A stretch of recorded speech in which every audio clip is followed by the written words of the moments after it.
Colleagues, good afternoon. Can I start my presentation? Can you hear me?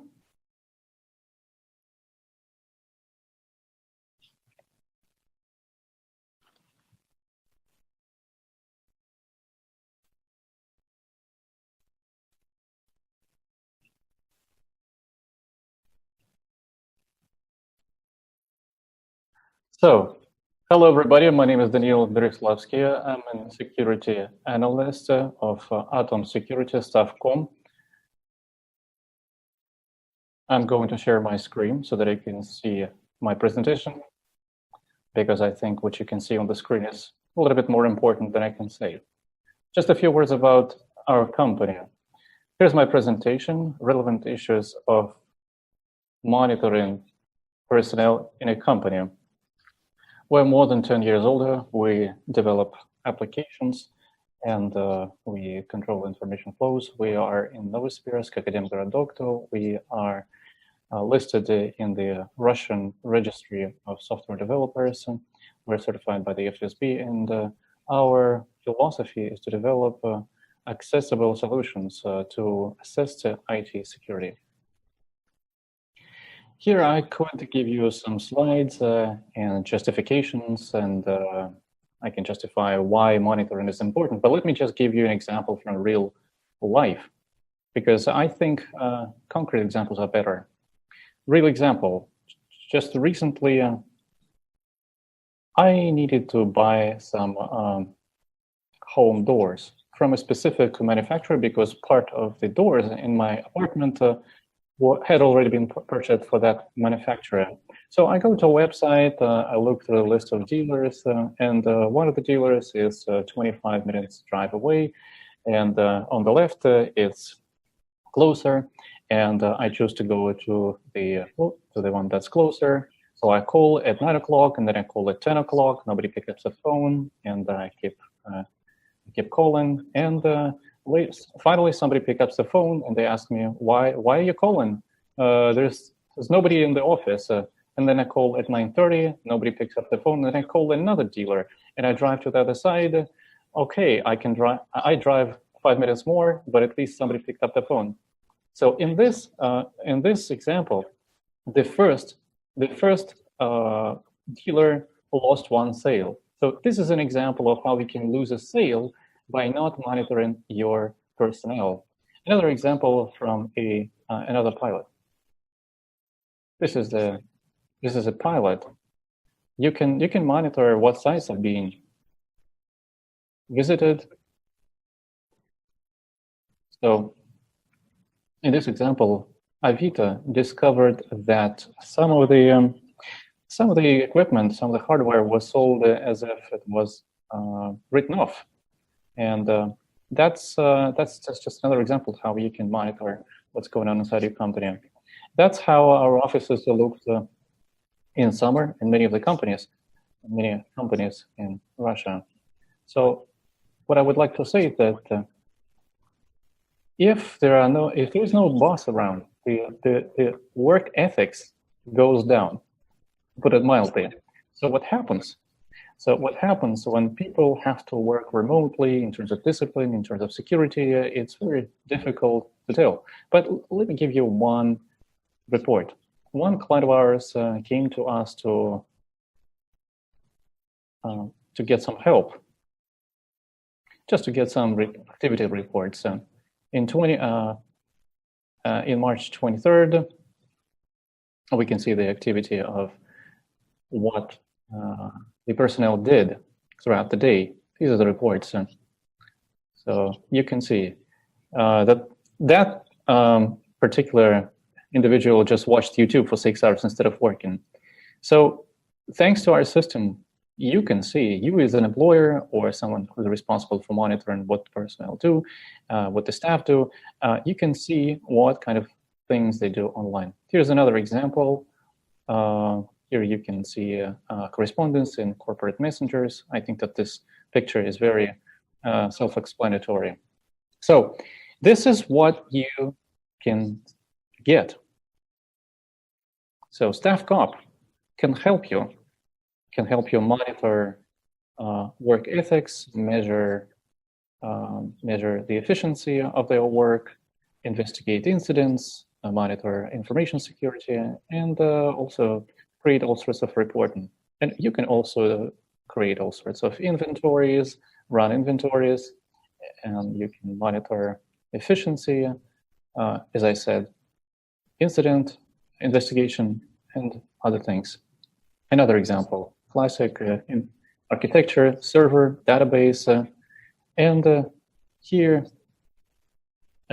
system administrators need to see the big picture. And agents are installed on each of the workstations in these computers. So our agents work on Windows, Linux, and even on Mac OS X. Our server works on the Ubuntu operating system. It uses Postgres database, uses Nginx, and it can also work on the OS called Astralinks if you need to get certified. So we use open source solutions that do not require you to spend additional money on purchasing licensed software, because sometimes people start to use some kind of system, and then it turns out that they need to spend additional money to buy additional licenses to be able to operate the system that they bought in the first place. So this is not going to happen in our case, because we use open source software. For example, Nginx is open source, Postgres, and our solutions do not mean that there will be hidden payments that you can't foresee. So what can an agent do? Well, put it briefly, it's total control, total monitoring. You can monitor the file system, online activity, flash drives used, documents printed, microphone. You can intercept video from the camera, and this is very logical. And this is logical in terms of information security, in terms of saving resources, and it is actually very relevant to monitor whether or not people actually save resources, whether they economize on resources. And this is also a way to prevent database theft, for example. You can collect millions of lines of data, and it is also important to be able to process all this data. Our system allows you to process and make reports based on all sorts of data, so that your information security officers can easily work with this data, so that you can get the kind of statistics and reports and be able to actually digest that information. We also realize that information has to be easily understood in a form that is easily understood by decision makers. So we provide all the toolboxes in order for you to be able to do that. And you can create all sorts of graphical representations. Another thing regarding administration, you can block unwanted or undesirable sites. For example, you can also prohibit the use of certain hardware, such as flash disks, USB sticks. You can also impose and enforce permissions to certain hardware and resources. And integration is another strong point that we have. I'm not going to bore you with any more of that. Let me give you another concrete example of how our products work. So what you can see here is a report from our program. It's a real thing that you can build in just a couple of clicks. This is a report from the sales department. This is the snapshot of discipline, activity, and productivity, basically work ethics. This is a kind of the big picture. You probably remember our example about the doors that I wanted to buy for my apartment. So here you can see who worked when and at what time. And another example, of course, when the staff is actually in the office, but away from their desk. But we can see this. We can see how much time they spend at their computer, actually on their desk. So this graph shows when there was the downtime, when a specific associate of a company wasn't working. But the question is, how productive was that activity? And this brings me to productivity. We have out-the-box categories, and you can actually set them, you can adjust them, you can mark, for example, use YouTube. You can mark the use of YouTube in red and be able to see this. But this is very easily customizable, and you can generate all sorts of reports that are custom, that are easy to understand. Now, a few words about myself, so that you have more context. In June, I couldn't work in the office, and I had trouble working remotely. I couldn't work from 9 to 6 because this is the time that tech support is supposed to be available. So we agreed that I work in the morning for 2 hours and then at night. So this is a report that was generated. We compared my work statistics to the statistics of my colleagues, and there was a good match between their work and my work. So I mean, nobody could complain about the work ethics of these colleagues and my work ethics. Another report from my activity, you can see that sometimes I worked a lot, at other times I worked less. What other interesting things you can get? You can also monitor whether or not your staff are looking at headhunting sites or job opportunities. And by the way, if you don't want your associates to look for other jobs, you can easily customize alerts. And you can easily see not only that, you can measure exactly how much time each person spends on what website. Administration and control. Remember I talked to you about remote administration. You can easily monitor the activity online, remotely. This is a screenshot of how this can be done. Well,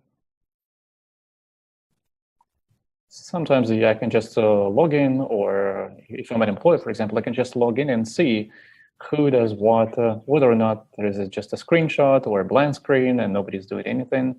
So it's a very convenient, it is a very convenient way to monitor your employees. And another thing is running audits of what software is installed on which machines. For example, I'm an IT security guy. I'm very interested in what software is used and whether or not some prohibited software is installed. For example, one machine may have a team viewer. Well, that's a very good question, why that person needs a team viewer. Well, and there's a very concrete example of how we identified an IT security violation. Well, just because we saw that there was a TeamViewer installed and TeamViewer was supposed to be there, because the admin of that system, of that network, wasn't using that at all. And you can do that at any time. That's the convenience of the system. Again, you can do this in just a matter of a couple of clicks. And you can also monitor whether or not there's communication with the competitors, or you can monitor the correspondence, what kind of domains are used. And again, all of that information can be put in a very easy to see form, easy to understand shape. So it all really depends on your imagination. You can structure it in any way. You can customize and you can set up all sorts of alerts. For example, I can create an alert. If somebody uses a flash drive, I immediately get an alert, and I can kind of zoom in on that incident and see if there is anything serious in that or not. I can even create a list of who used and who didn't use flash drive in an organization. So who are the consumers of this system? All the employees and all sorts of IT services, security services, information, and other services. Also, the HR department can be interested in having that kind of functionality, and the founders. And yeah, you can also use this system to kind of predict when a person may leave the company, not with 2 weeks notice, but without any notice. So I think they may be, the HR guys may be interested in that. And also the reports that the system can generate can be used as evidence if there are some legal, if any legal issues between the company and its employees may arise.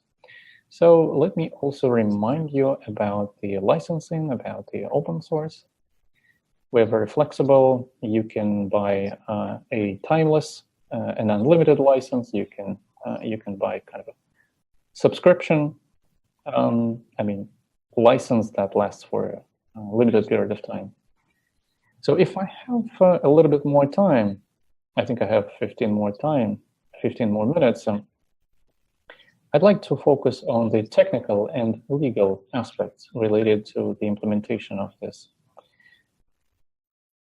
So is it legal if we impose total monitoring, total surveillance?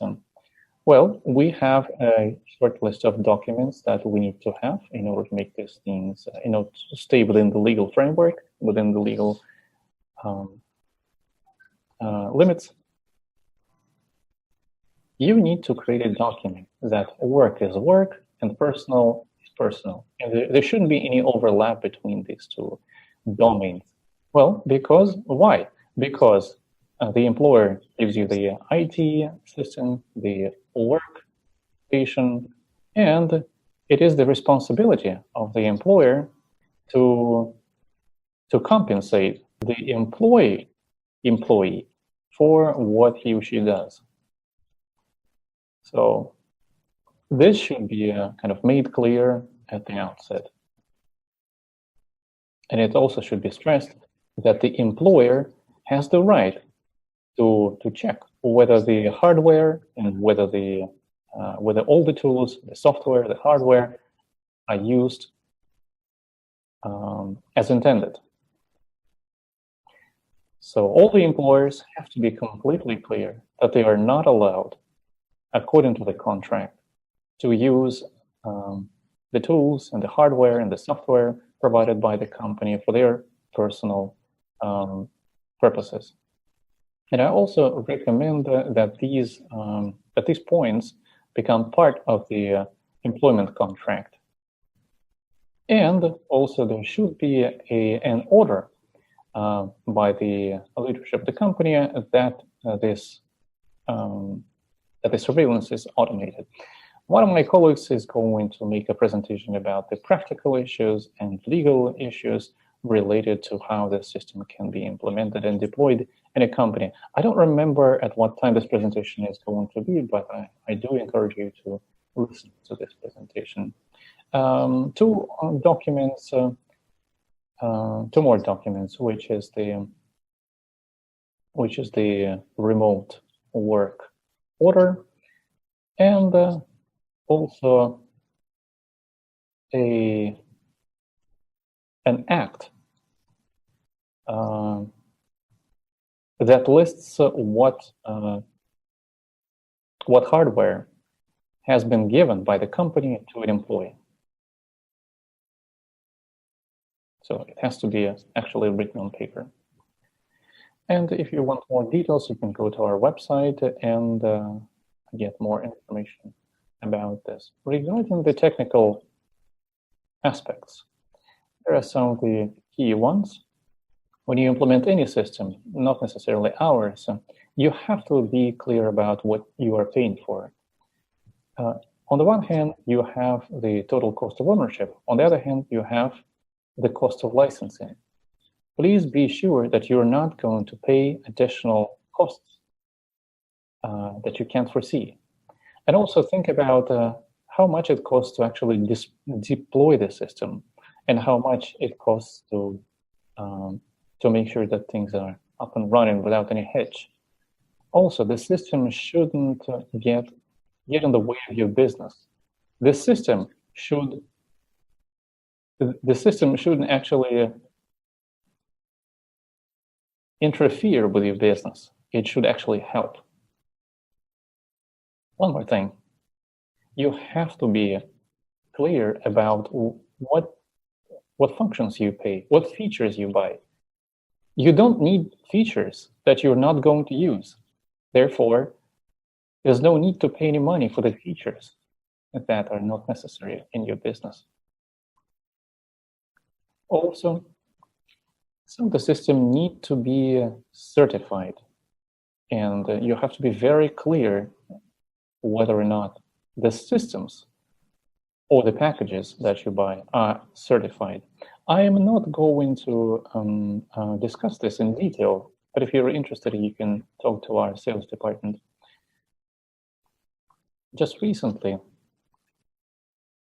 an HR department wanted to deploy our system. They looked at the system, and during the presentation, their IT director was present, and he said, I looked at these features, and in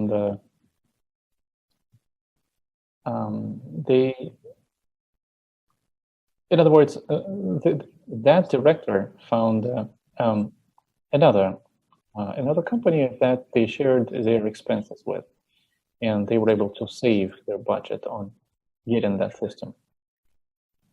So what I mean is that you can actually save money if you have co-users. So if you are interested, you can write to me. I'm going to give you my email, and if you really think it's necessary, you can even talk to us. We have lots of other technically savvy people. Regarding the price, these prices are, I think, more than affordable, but you can talk to our sales department. They can give you more on that. Thank you very much. I think I didn't exceed my time limit. Now I can take some of the questions that I received in the web chat. A colleague of mine, Sergey, will help me answer those questions. So please, if you have questions, please post them in the chat. And as far as I can see, there are no questions in Zoom, so come on. I think I'm finished. Thank you very much. I encourage you to come to us. There's more than